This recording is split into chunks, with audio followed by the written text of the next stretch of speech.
Saudara pasukan tempur Batalion Infanteri Raider 112 Dharma Jaya Kodam Iskandar Muda berhasil membebaskan pejabat yang disandra oleh sekelompok kriminal bersenjata di kantor Gubernur Aceh Jumat pagi. 52 prajurit lengkap dengan peralatan tempur baik dari darat maupun udara dalam aksi latihan tersebut berhasil melumpuhkan lawan setelah terjadi kontak senjata beberapa saat. Untuk meningkatkan kemampuan dan kesiapan Satuan TNI jajaran Kodam Iskandar Muda Batalion Infanteri Raider 112 Dharma Jaya melakukan aksi latihan pembebasan sandera terhadap pejabat pemerintahan Aceh yang dilakukan oleh kelompok kriminal bersenjata.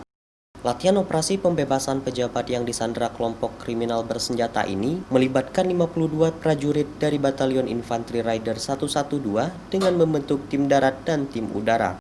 Dalam aksi tersebut dikerahkan 2 unit kendaraan taktis, pertempuran jarak dekat dan kendaraan tempur ANOA, serta 10 unit trail dan 1 helikopter.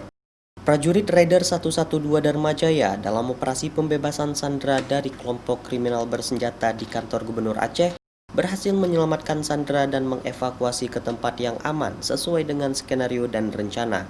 Sehingga Panglima Kodam Iskandar Muda, Maijen TNI Hasanuddin, sangat puas menyaksikan langsung latihan pasukan cepat, senyap, dan tepat. Pagi hari ini kami melaksanakan latihan pemantapan Batalion Raider 112. Saya langsung melihat langsung kegiatan ini. Ini merupakan latihan program. Saya mau meyakinkan bahwa program kami berjalan sesuai dengan yang direncanakan, dan saya cukup puas melihat pelaksanaan latihan yang telah direncanakan oleh penyelenggara. Saya mau melihat kesiapan dan kemantapan satuan-satuan yang ada di jajaran Kodam Iskandar Muda.